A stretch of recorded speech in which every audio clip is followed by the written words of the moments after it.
माया तजी तो क्या भय, माया तजी तो क्या भय, मानी तजी न जाए।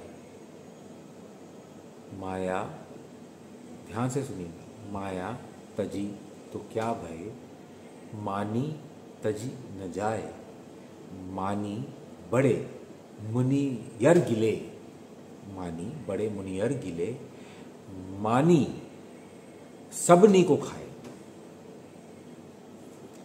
मानी सबनी को खाए। नमस्कार, वापस से कबीरदास जी, और इस दोहे में मैं जियोपॉलिटिक्स को लेके मार्केट तक सबको लिंक करने वाला हूं, सबको लिंक करने वाला हूं। क्योंकि क्या है, माया तजी तो क्या भय, माया मतलब मोह माया, जिसको हम आज के सांसारिक रूप में पैसा बोलते हैं। माया तजी तो क्या भय, मानी तजी न जाए। मानी मतलब मान इज्जत, और मान इज्जत आज के डेफिनेशन में सिर्फ एक और एक है, वो है ईगो। वो सिर्फ एक और एक है, ईगो। आप पूरा खत्म हो चुके हो, उसके बाद भी अपने आप को सुप्रीम पावर बोलना, या चलो एक काम करता हूं, डेफिनेशन को अलग से ना बोल के दोनों को साथ साथ में बोलता हूं। ट्रेडर को नहीं, ट्रेडर को बाद में बोलता हूं। सब कुछ खत्म हो चुका है, पर आपका ईगो इतना बड़ा है कि मानी तजी न जाए। मानी बड़े मुनियर गिले, मतलब ये जो मान इज्जत और ये ईगो है ना, ये बड़े बड़े मुनि संत लोग को भी अपने गिल चुका है, मतलब निगल चुका है। मान की ego, that so big ego, Prestige, social, मतलब आज के जमाने में इसको कितना ही तो डेफिनेशन है, वो आप दे सकते हैं। ये तजी न जाए, मानी तजी न जाए, मानी बड़े मुनियर गिले, मानी सबनी को खाए, मतलब ये सबको खा जाएगा। ये जो ईगो है ना, जो आ जाते हैं फास्ट फॉरवर्ड जियोपॉलिटिक्स पे, क्योंकि आप लोग सब का मैसेज है कि सर आप सडनली इधर से उधर क्यों चले जाते हैं। मतलब 2020 में कोविड का वैक्सीन से लेकर इन्फ्लेशन, हाइपर इन्फ्लेशन, जो सब आप देख चुके हो। हाइपर इन्फ्लेशन से 6 महीना पहले स्टैगफ्लेशन का एक वीडियो बनाया था। स्टैगफ्लेशन अब न्यूज में आना चालू हो गया। इशू यह है कि, या प्रॉब्लम यह है कि थोड़ा सा मैं फास्ट फॉरवर्ड हूं, विच आई विल ट्राई टू, क्योंकि ह्यूमन मेमोरी शॉर्ट, पुराना सीखा था मैंने कहीं कि ह्यूमन मेमोरी शॉर्ट, लोगों को वही याद रहता है जो आज है या जो कल बिकता है। सिंपल, थोड़ा पहले का बोल दो तो वो उनको समझ में नहीं आता है। इस बात पे आता हूं, बट कंटेक्स्ट में आज सिर्फ मार्केट या जियोपॉलिटिक्स या आपके काम की बात, यूएस का रिसेशन, वर्ल्ड वॉर, स्टैगफ्लेशन, अगर हो सका तो सारे पॉइंट्स को कवर करूंगा सिर्फ एक दोहे के साथ कि माया तजी तो क्या भय, मानी तजी न जाए। यूएस का डॉलर डी-डॉलराइजेशन पूरी दुनिया में हो चुका है, जो मेरा आज से 2 साल पहले का ट्वीट है, ऑलमोस्ट कोविड के टाइम का ट्वीट है। US dollar is no more a reserve currency. और ये अब आज आप देख रहे हो, बी इट एक छोटा सा नेशन जो एक डॉट डालो ना, मतलब डॉट डालो, यूएई के संग भी यूएई आईएनआर का डील हो चुका। All the trades will be in UAE INR. ये लास्ट 48 आवर्स का डेवलपमेंट है। यूएई रशिया हो चुका है, इंडिया रशिया हो चुका है, इंडिया ईरान हो चुका है, और ऐसे शायद if I am not wrong 12 to 14 countries है जहां से now we are trading in INR terms. No more dollar, we don't require dollar.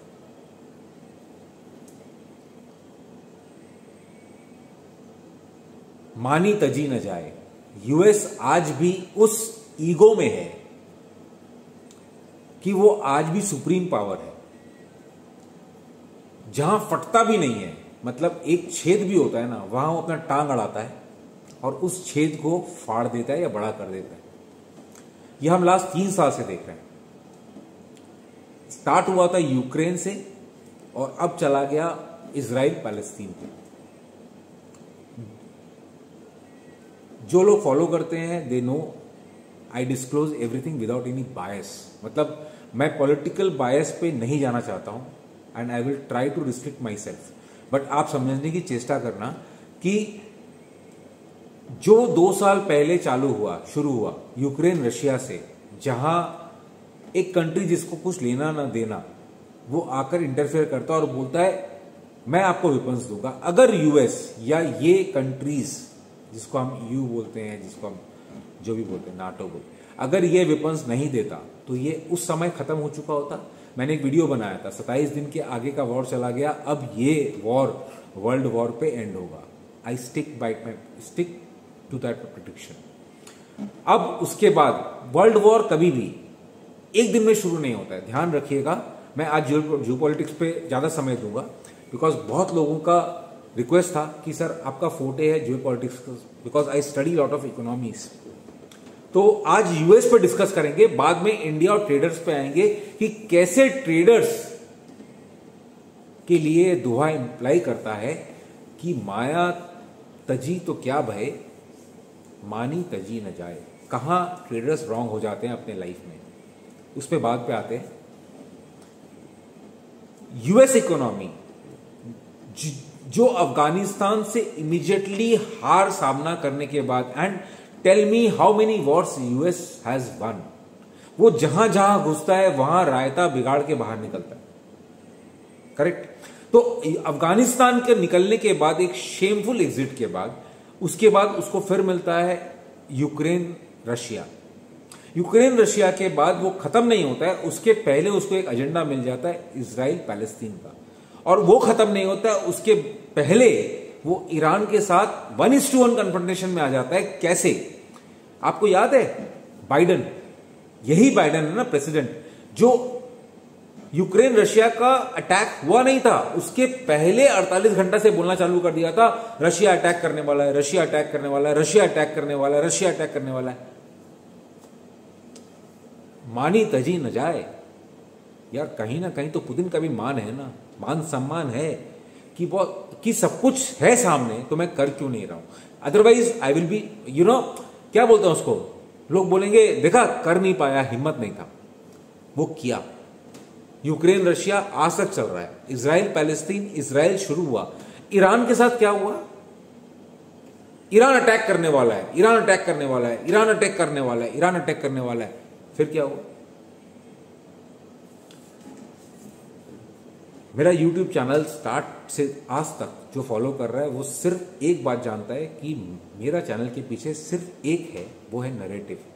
लोग नैरेटिव कैसे बनाते हैं, कैसे आप लोगों को बेचते हैं, रिटेल पब्लिक को, वो चाहे कोई भी नैरेटिव हो, कोई भी नैरेटिव। मैं अब बहुत ज्यादा पुराना नहीं जाऊंगा बिकॉज अब शायद लग रहा है कि वो कुछ, मतलब मैं डायरेक्टली इनडायरेक्टली अगर बोलूं तो कोविड तक नहीं जाऊंगा, क्योंकि कोविड का अब वो सेंसिटिव इशू हो गया, कोविशील्ड के आने के बाद अब वो सेंसिटिव इशू हो गया। अब मैं उस पॉइंट पे नहीं जाऊंगा, बट उस समय से आज तक मेरा कॉशन, वो कॉशन मार्केट सिर्फ गिरेगा ये कॉशन नहीं है, मेरा कॉशन है कि आप कहां रॉन्ग जा रहे हो। ध्यान से समझिएगा मकसद, इंटेंशन, कि आप कहां रॉन्ग जा रहे हो। यूएस रॉन्ग जा रहा है, बट वो मानी तजी न जाए, वो अपने ईगो को ऊपर रखने के लिए उस रॉन्ग को प्रूव करता जा रहा है, और उसका एक हिडन एजेंडा है अपने आर्म्स को सप्लाई करना। जियोपॉलिटिक्स को स्टडी करना एक बहुत डिफिकल्ट सब्जेक्ट है कि कौन किसका बेनिफिट कहां हो रहा है, और वो चाहे वो जयशंकर जी का, हमारे एक्सटर्नल मिनिस्टर का कोई भी चीज पे, छोटे से छोटे चीज से लेके बड़े से बड़े चीज पे बयान आना या नहीं आना, ये दिखाता है कि आप किस साइड में हो। ध्यान रखिएगा, वर्ल्ड वॉर 1 और वर्ल्ड वॉर 2 एक बेस बनने के बाद स्टार्ट हुआ था और हुआ था। वो कब हुआ था? जब पूरी दुनिया विथ मी और विदाउट मी में डिवाइड हो गया। मतलब दो चीजों में अगर डिवाइड, जब पूरी दुनिया होनी शुरू हो जाए, मतलब अब ये वर्ल्ड वॉर का आगाज है, बिगुल बज चुका है। आप ध्यान से समझो कि अभी क्या चल रहा है। With one lobby which is US and the west, other lobby China, Russia. Are you with me और यू आर विदाउट मी? ये मैंने मेंबर्स को बहुत समझाया है, आपके संग आज बताता हूं कि वर्ल्ड वॉर कब होगा। वर्ल्ड वॉर तब होगा, मैं क्यों बोलता हूं, इंडिया का पावर बहुत है और बहुत हो चुका है, और आने वाले टाइम में तो नई ऊंचाइयों पे जाएगा। ये उस समय का वेट हो रहा है जब इंडिया जैसा सुपर पावर ये डिसाइड करेगा या डिसाइड नहीं कर पाएगा कि वो किस साइड। ध्यान से समझना, आज तक Ukraine Russia, India neutral, Palestine Israel, India neutral, Iran को धमकी, इंडिया न्यूट्रल। वर्ल्ड वॉर के हिस्ट्री को जाके समझो। जो गैन साहब ने बोला है या जो इतिहास में लिखा है, history may not repeat but history rhymes. मतलब धुन वही रहेगा, गाना सेम नहीं रहेगा, वर्डिंग्स गाने का सेम नहीं रहेगा, बट धुन वही रहेगा, वही ताल रहेगा, वही सुर रहेगा। वही ताल वही सुर हम सुनना चालू कर चुके हैं।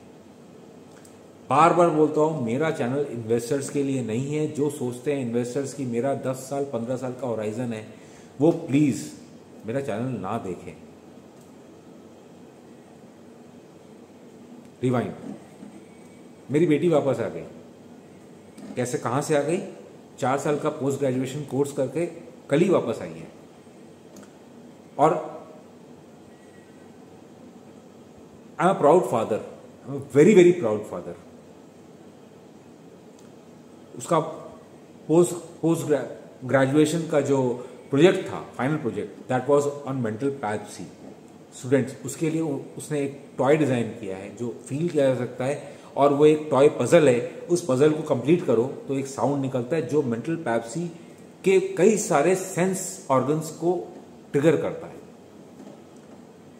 और एक प्राउड बात है, वो क्या कि in the last 6 months of her project, with due respect to confidentiality and intellectual property, I'm just sharing. She designed the robot which can clean solar panels. Exclusive designed the robot which can clean solar panels for n number of kilometers together. And one of the biggest companies in India is going to use it. But she worked as an intern. She worked as an intern for 5,000 rupees a month. Yes. और वो आने के बाद आज force करके मेरे को एक मूवी दिखाने लेके गई, और वो मूवी था मैदान। उसका एक डायलॉग दिमाग में छप गया। क्या छप गया? एल्विस प्रेस्ली का वो dialogue, don't criticize a person, don't criticize, क्या था वो, डोंट क्रिटिसाइज, एक सेकेंड देख के बताता हूं, उम्र हो गया, इतना मेमोरी नहीं है। Don't criticize what you don't understand son, you never walk in that man's shoes. And I am learning from my daughter also, I learn lot from my son also. ये कितना इंपॉर्टेंट है। कोई भी आता है, कुछ भी मेरे चैनल पे भी बोलता है, बोलते रहो, कोई दिक्कत नहीं है, but don't criticize something which you don't know. लोग आकर मेरे उस शॉर्ट स्ट्रैटेजी जो ट्विटर पे डाला हुआ है उसको भी क्रिटिसाइज करते हैं। उनको ये समझ नहीं आता है कि जो शॉर्ट करने वाला है उसका कॉस्ट ऑफ शॉर्टिंग इंक्रीज होता है बिकॉज ऑफ द प्रीमियम। वो फिर भी आके उस पर क्रिटिसाइज करता है।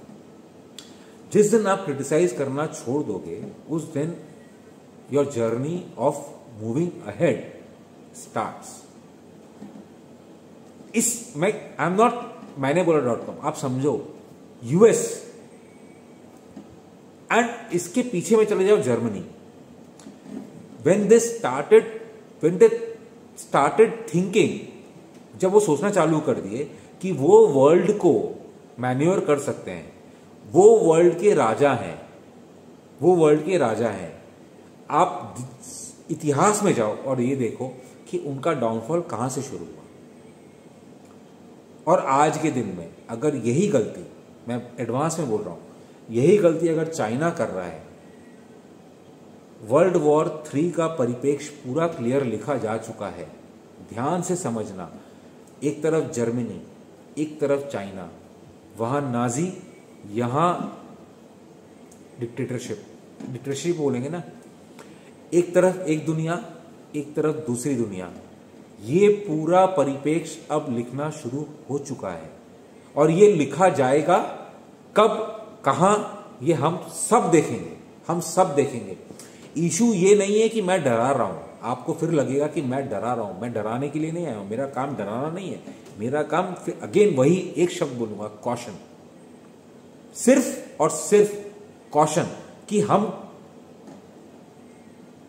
क्या आने वाला समय है बहुत अच्छा है।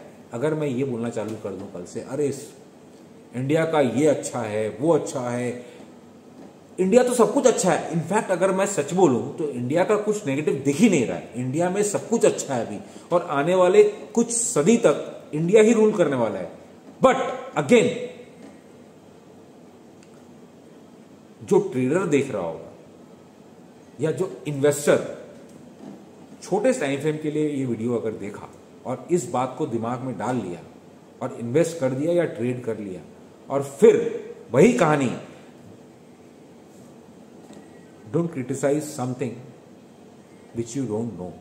बैंक निफ्टी 4 डिजिट, एक इकलौता प्रेडिक्शन जिसको लेकर, या जो आज तक सच ना हुआ शायद। टाइम फ्रेम किसी ने पूछा कि टाइम फ्रेम क्या है, उसका टाइम फ्रेम कितना हो सकता है।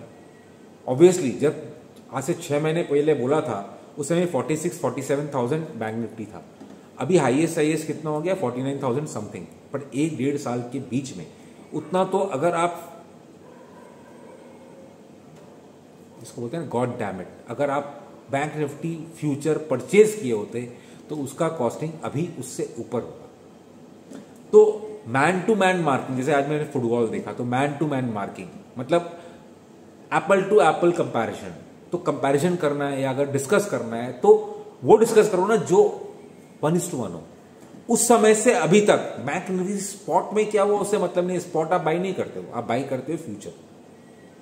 एनीवे, डिस्कशन पे नहीं जाते हैं, जियोपॉलिटिक्स पे वापस आ जाते हैं। जियोपॉलिटिक्स में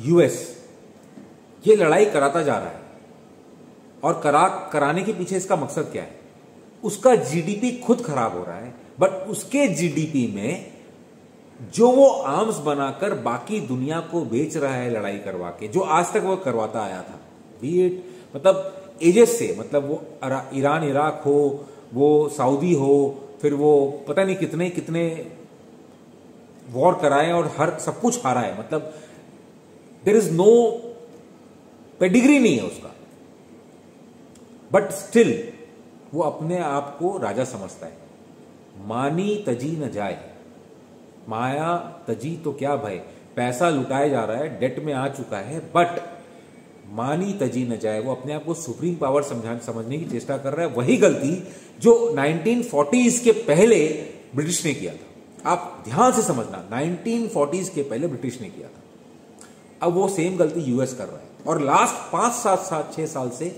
इसको ओवरलैपिंग बोलते हैं, जैसे हम बोलते हैं ना एक पाई चार्ट में, कि वो पाई चार्ट में एक, अब वो ए और बी सर्कल के बीच का जो गैप है अब वो चाइना करने की चेष्टा कर रहा है। वो पाई चार्ट में अब वो सेम डोमिनेंस वो चाइना करने की चेष्टा कर रहा है। ये जियोपॉलिटिक्स है कि एक समय था, और इस जियोपॉलिटिक्स को मैं जिस हिस्ट्री या जिस ज्ञान से या जिस इतिहास से देखने की चेष्टा कर रहा हूं कि वो समय क्या था, फिर वहां से क्या आया, उसके पहले में ऑटोमन एम्पायर से लेकर मैं I can go back ages जो मेरे ट्विटर टाइमलाइन पे है, but I am just talking of recent memory.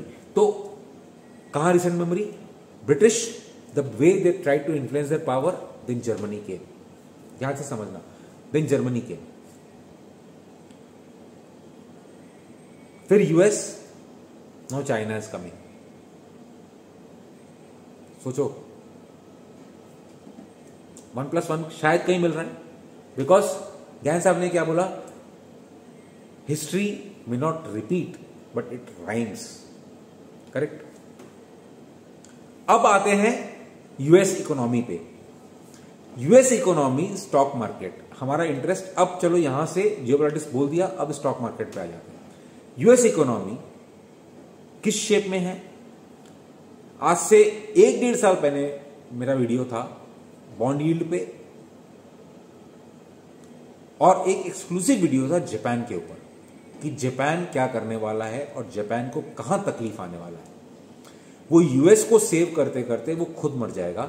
और आज से 2-2.5 साल पहले I made exclusive video which I said Japan is the best investment destination. उस समय जापान अपने 40 साल के लो पे था और आज उस लो के, उस हाई के ऊपर है। बट केविएट कहां है? केविएट ये है कि जापान अपने इकोनॉमी को तो कहीं ना कहीं लेकर आ गया, स्टॉक मार्केट को लेकर आ गया because of the liquidity infusion.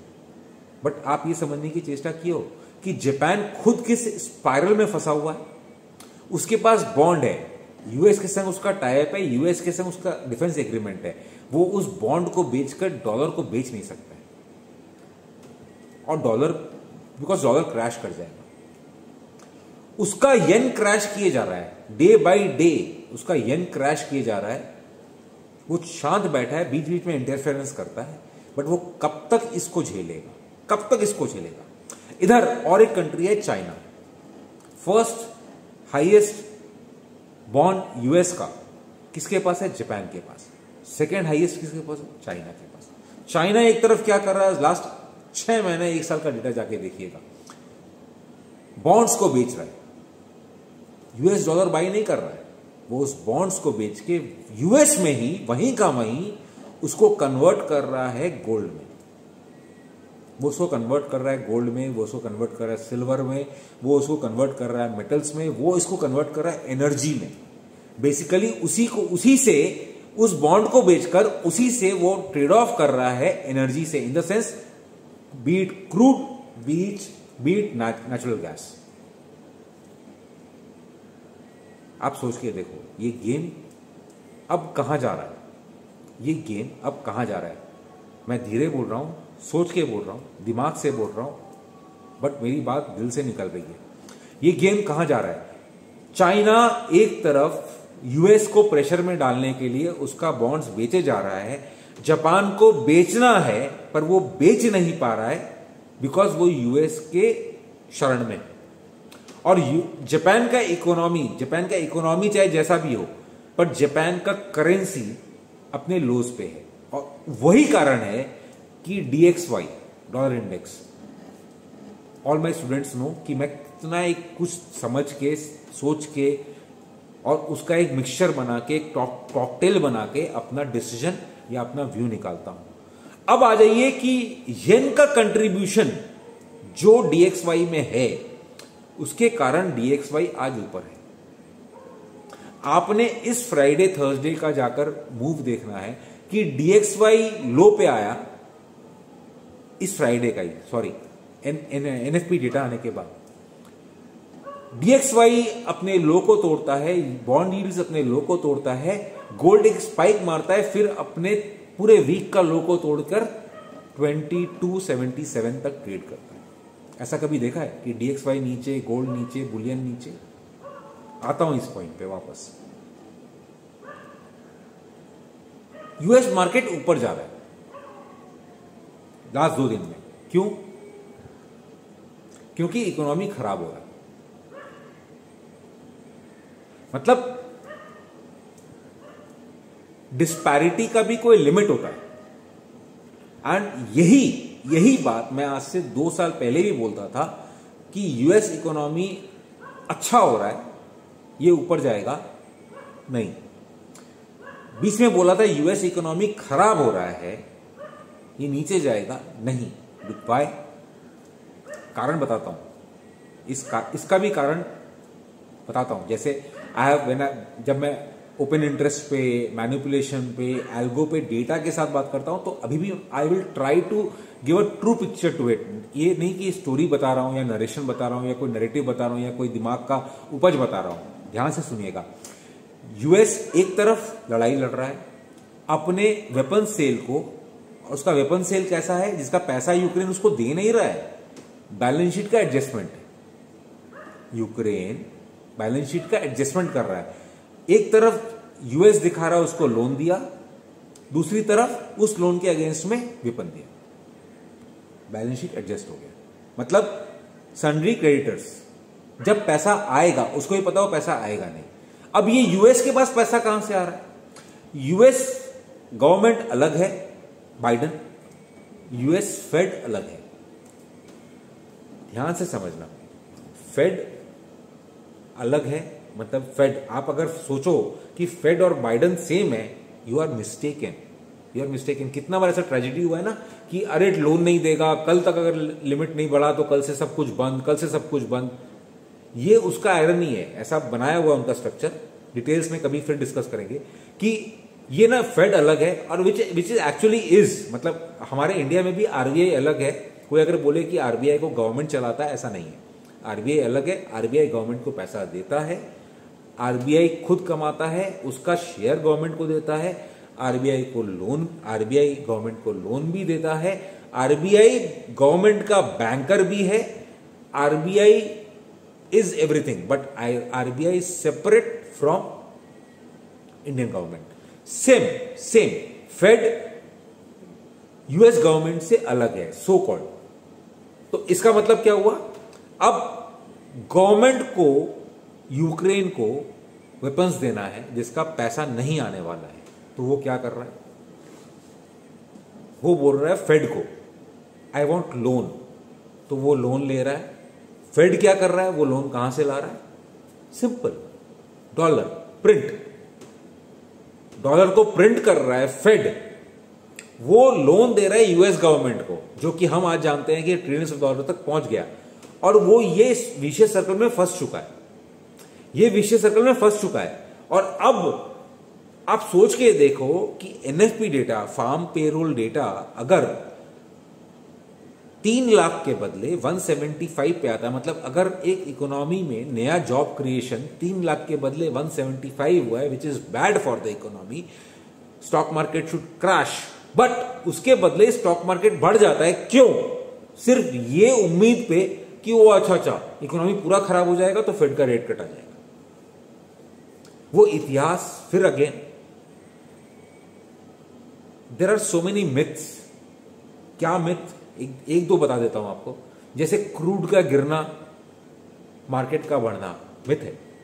Crude तभी गिरता है जब मार्केट गिरता है, समय आगे पीछे हो सकता है। गोल्ड का बढ़ना, मार्केट का गिरना, ये 10 साल पहले था, अब ऐसा नहीं है। Now liquidity changes everything. There are so many myths in market. अब वो मिथ है, तो अब उस मिथ में एक सबसे बड़ा मिथ आज के दिन में जो दिख रहा है वो ये है। और ये 100 साल, 150 साल, 200 साल के इतिहास को स्टडी करके आपको बता रहा हूं। Challenge me if you can. whenever there is stagnation of interest rate cycle and the first rate cut, market starts crashing. और ये शायद आज से 3 महीना पहले मेरा वीडियो था, सॉरी जनवरी फरवरी में वीडियो था कि इस पूरे साल में, उस समय जनवरी फरवरी मार्च का प्रेडिक्शन था। I clearly made a video कि मई तक कोई इंटरेस्ट रेट कट नहीं है। फिर मई का जो मीटिंग होगा उसमें जून दिखेगा, जून में जुलाई दिखेगा। इंटरेस्ट रेट कट कब करेगा US government? Interest rate US government तभी से कर सकता है, वन एंड ओनली वन, जब उसको समझ आएगा कि US economy is now collapsing. Obviously, otherwise वो क्यों करेगा? जनवरी फरवरी में ये एक परसेप्शन था कि 5 रेट कट हो जाएगा, वो कट होते होते अब 1.9 पे आ गया एज पर लेटेस्ट डेटा। कल के एनएफपी के पहले इट वाज 1.3, 1.4। कल एनएफपी डेटा के बाद इट इज नाउ 1.9, मतलब 1.9 टाइम्स वो शायद रेट कट करेगा। तो अब आप ये सोच के देखो कि ये लॉलीपॉप अब किस तरह का लॉलीपॉप बन गया है कि इकोनॉमी खराब करो तो मार्केट ऊपर, मतलब अगर इकोनॉमी का डेटा खराब आ गया तो मार्केट ऊपर, इन्फ्लेशन जो इस बार बढ़कर आया तो मार्केट ऊपर। पिछले बार अक्टूबर के पहले ध्यान करना, अक्टूबर के पहले जब इन्फ्लेशन घट के आ रहा था मार्केट घट रहा था। क्यों? इंटरेस्ट रेट आगे बढ़ नहीं पाएगा, मतलब सॉरी कट नहीं हो पाएगा। इकोनॉमी का डेटा अच्छा आ रहा था। अक्टूबर के पहले का सारा इकोनॉमिक डेटा जाके देखना, including GDP, non farm payroll, N7, मैं आपको बोलना चालू करूं तो मतलब I track more than 20-30 data US का या ग्लोबल, वो सारा पॉजिटिव था अक्टूबर के पहले। उस समय का कहानी क्या था?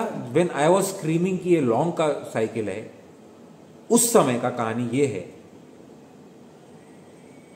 US was falling. जितना अच्छा डेटा है उतना यूएस क्रैश करे। क्यों? उनको ये उम्मीद था कि अगर ये डेटा अच्छा आया तो इंटरेस्ट रेट कट नहीं होगा। और उसके बाद से आज तक मार्केट ऑल टाइम हाई पे है या ऑल टाइम हाई के बगल में है। एनीवे, मार्च में हाई था, ग्लोबली की बात करते हैं। और आज के दिन में कहानी ये है कि अब फ्राइडे का एनएफपी डेटा जो कि वर्स्ट डेटा था, और मैं आपको डिटेल क्या बताऊं, उसमें एक N7 डेटा है, if I am not wrong, N7 data जो 7.9 पे आया है 7.8 से, मतलब अनएम्प्लॉयमेंट का भी कैटेगरी है, मतलब जिसके पास कितना फुल टाइम जॉब है, कितना पार्ट टाइम जॉब है, कितना न्यू जॉब क्रिएशन हुआ है, जो कि पुराने लोग नए पे शिफ्ट हो रहे हैं। एम्प्लॉयमेंट इज लाइक व्हाट कि पूरा फुल टाइम जॉब से कोई अगर पार्ट टाइम जॉब में शिफ्ट हो गया उसको भी एम्प्लॉयड बोलेंगे। पार्ट टाइम जॉब से भी वो अगर 2-3 दूसरा जॉब कर रहा है उसको भी एम्प्लॉयमेंट बोलेंगे। But there are so many critical datas जो I think most of them are not looking at. मतलब अब ये हो गया कि इन्फ्लेशन पिछली बार जो आया था वो ऊपर आया था, एम्प्लॉयमेंट का डेटा जितना अब जो लास्ट आया, B it jobless claims, B it NFP, जितना भी आया वो नेगेटिव आया फॉर द इकोनॉमी। मार्केट ऊपर है, इसका मतलब क्या? याद करना, मैंने आज से I am ahead of times, may be मेरी बोला बदनसीबी है कि मैं शायद वो पहले बोल देता हूं। मैंने वीडियो कितना बनाया है स्टैगफ्लेशन के ऊपर, व्हाट इज स्टैगफ्लेशन। अभी तक अगर वो इकोनॉमी हायर इन्फ्लेशन के ऊपर अच्छा इनकम अगर कोई कर रहा था, उस पर कमा रहा था, खा रहा था, चल रहा था, बट अब अगर इन्फ्लेशन ऊपर जाए और इकोनॉमी में आपको फुल टाइम से पार्ट टाइम जॉब पे आना पड़े, मतलब आपका इनकम कम होना चालू हो जाए और इन्फ्लेशन ऊपर जाना चालू हो जाए, that is stagflation. Can an economy sustain it? और अगर हाथी, ये पुराना कहावत है, अगर हाथी गिरा तो सोचो कितनों को लेके गिरेगा। And we all know how dependent US economy, sorry Indian economy is on US. ठीक है, डोमेस्टिक कंजम्पशन अपनी जगह है, बट यूएस तो यूएस है। नमस्कार।